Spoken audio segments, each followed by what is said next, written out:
आप Python learner हैं और अगर आप पाइथन प्रोग्रामिंग सीख रहे हैं तो आपके दिमाग में एक क्वेश्चन ज़रूर आएगा कि does Python support method overloading like other programming language that is Java और सी प्लस प्लस।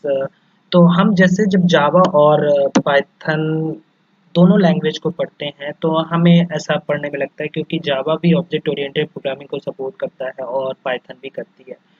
तो क्या मेथड ओवरलोडिंग जैसे कॉन्सेप्ट पाइथन में भी सपोर्ट किए जाते हैं कि नहीं? तो ये क्वेश्चन आपके मन में ज़रूर आया होगा। तो hello, welcome back to Tech Square YouTube channel. हम आज बात करने वाले हैं पाइथन के बारे में कि पाइथन का जो ओवरलोडिंग कॉन्सेप्ट होता है वो कैसे यूज़ किया जाता है या फिर यूज़ होता भी है नहीं। तो इसका जो आंसर होगा वो ये होगा कि पाइथन ओवरलोडिंग को डायरेक्टली सपोर्ट नहीं करता है, बट किसी और पर्पस से हम लोग इसको यूज़ कर सकते हैं बट डायरेक्टली नहीं कर सकते। तो पहले हम इसको देख लेते हैं कि अगर हम ऐसा करते हैं तो हमारे साथ क्या होता है। तो सबसे पहले एक सिंपल सा कोड लिख लेते हैं। तो हमने एक डेफ ए नाम का मेथड बनाया और इसमें हमने प्रिंट किया क्या, टेक प्रिंट।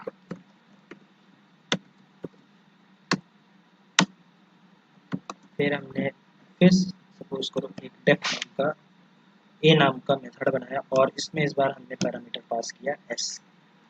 और ये पैरामीटर एनीथिंग हो सकता है, इंटीजर हो सकता है, कुछ भी स्ट्रिंग हो सकता है। तो अब हम क्या करेंगे, इसमें एक दूसरा स्टेटमेंट ले लेते हैं और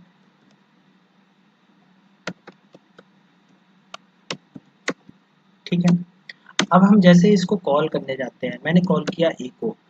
अब अगर आप जावा में यही कोड लिखते हैं with the help of classes और अगर आपने क्लास का ऑब्जेक्ट बना के मेथड को कॉल किया है तो डेफिनेटली जो कॉल होगा वो क्या होना चाहिए, टेक होना चाहिए, ठीक है। और अगर आपने कोई पैरामीटर पास किया है तो डेफिनेटली स्पेयर प्रिंट होगा। बट अगर हम इसको रन करने जाते हैं तो एग्जैक्टली क्या आंसर आता है चेक कर लेते हैं। जो अगर अगर आप इसको रन करने जाओ तो यहाँ पे एक एरर आके आई। कौन सी एरर? Type error. क्या बोल रहा है कि जो पोजिशनल हमारा आर्गुमेंट एस है वो एग्जैक्टली यहाँ पे मिसिंग है, जिसकी वजह से हम इस प्रोग्राम को रन नहीं कर सकते। तो जो हमारा मेथड ओवरलोडिंग होता है वो हमारा यहाँ कॉन्सेप्ट ट्रेडिशनल मेथड से यूज़ नहीं हो पा रहा है। तो इसके लिए हमें क्या करना पड़ेगा, इसका सोल्यूशन क्या है? अगर मैं सोल्यूशन की बात करूँ तो उसके लिए आपको क्या करना पड़ेगा। अब अगर ऐसा करते हैं तो हमारे पास एक ऑप्शन ये है कि हम इसको डिफ़ॉल्ट पैरामीटर के थ्रू भी कर सकते हैं। डिफ़ॉल्ट पैरामीटर का मतलब ये होता है कि एक बार आप क्या करो, यहाँ पे मैंने s is equal to T दे दिया, ठीक। और यहाँ पे भी हमने s, यहाँ पे भी हमने केवल s दिया। अगर देखो अब भी अगर मैं पास करता हूँ यहाँ पे, अच्छा सॉरी, की हमारा क्या होना चाहिए, स्ट्रिंग है, तो यहाँ पे मैंने स्ट्रिंग दे दिया, ठीक। अब अगर मैं कहूँ कि ए में मैं पास कर दिया, मान लो कि हेलो, ठीक है, कोई हमारा पैरामीटर जो यहाँ पे था हमने पास कर दिया। अब दोनों में हमने पैरामीटर दिया है, एक में हमने दिया हुआ है डिफ़ॉल्ट पैरामीटर और एक हमने दिया हुआ है पोजिशनल पैरामीटर। अब हम इसको क्या करते हैं, रन करते हैं। और जैसे ही रन करेंगे तो आप नोटिस करोगे यहाँ पे हमारा जो आंसर आया है वो क्या है, स्पेयर। ऐसा क्यों? इसके पीछे का रीज़न समझते हैं। जब भी आप मेथड ओवरलोडिंग को यूज़ करना चाहते हो तो पहली प्रॉब्लम तो यहीं से आएगी कि आपको पोजिशनल आर्गुमेंट का ध्यान रखना होगा। मेथड ओवरलोडिंग डायरेक्टली हम लोग एक्सेस नहीं कर सकते। बट अगर आपके साथ ऐसा केस हो रहा है, अगर आप इस चीज़ को डिफ़ॉल्ट पैरामीटर के थ्रू भी करना चाहोगे तो ये जो लेटेस्ट फंक्शन डेफिनेशन होगा इस नाम का, ये आपको ध्यान रखना है। इस नाम का जो लेटेस्ट हमारा क्या कहते हैं डेफिनेशन होगा, फंक्शन डेफिनेशन, एक्चुअली वही प्रिंट होगा। तो अगर आप इस चीज़ को नोटिस करो कि ए का जो लेटेस्ट डेफिनेशन वो क्या है, स्पेयर है, तो हमारा ऑप्शन क्या है, आंसर क्या है, स्पेयर है।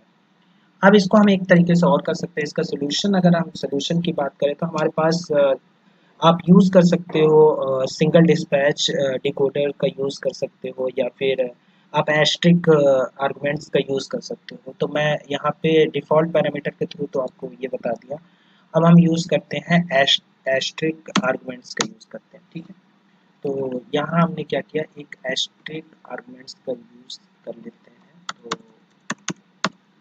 मैंने यहाँ पे एस्ट्रिक आर्गुमेंट्स अब अगर हम इसको कॉल करेंगे, ठीक है, तो हमने क्या किया, ए को सबसे पहले ब्लैंक विदाउट पैरामीटर हमने इसको कॉल करना चाहा, तो देखते हैं इसका आंसर क्या आता है।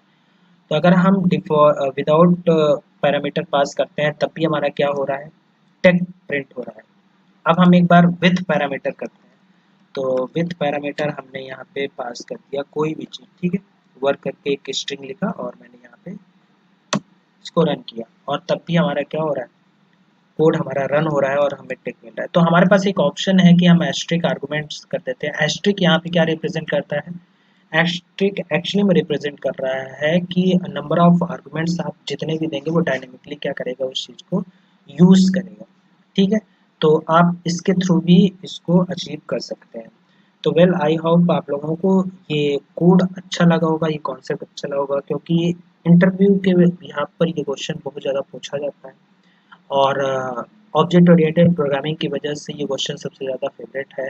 तो ऐसे ही अमेजिंग वीडियो के लिए और ऐसे ही पाइथन के अच्छे कॉन्सेप्ट के लिए आप हमें फॉलो कर सकते हैं। और आप बस आपको बेल आइकन दबाना है और सब्सक्राइब का बटन दबाना है और ऐसी ही अमेजिंग वीडियो आपको मिलती है।